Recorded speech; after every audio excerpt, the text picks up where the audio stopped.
আমাদের বিশ্ববিদ্যালয়ের একজন শ্রদ্ধেয় সহকর্মী জান্নাতুল ফেরদৌস সহকারী অধ্যাপক এই ম্যাডাম আমাদের ছেড়ে পরপারে চলে গিয়েছেন। সে উপলক্ষে আমরা 1 মিনিট, এই ম্যাডাম নির্বাচনের কাজে আমাদের সাথে সংযুক্ত ছিলেন, তিনি পুলিং অফিসার হিসেবে দায়িত্ব পালন করেছেন। আমরা একই সাথে আজকে ম্যাডাম আমাদের ছেড়ে চলে গিয়েছেন।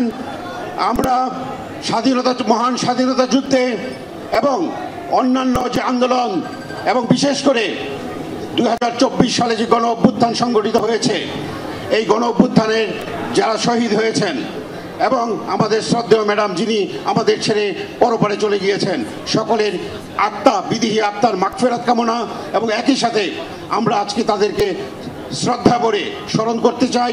সেই স্মরণের অংশ হিসেবে আমরা 1 মিনিট নীরবতা পালন করছি। এই মুহূর্তে আমি সকলকে সহযোগিতা করার জন্য অনুরোধ করছি।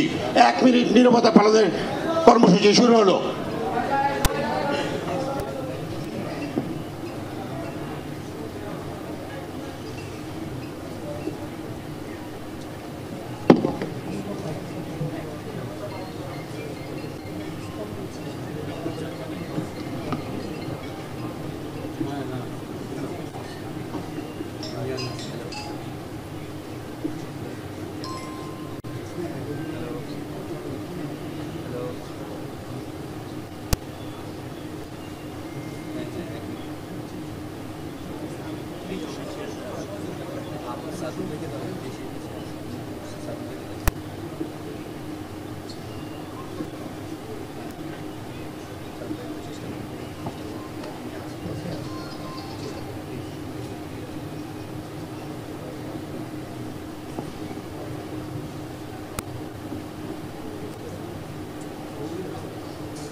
সকলকে অনেক ধন্যবাদ।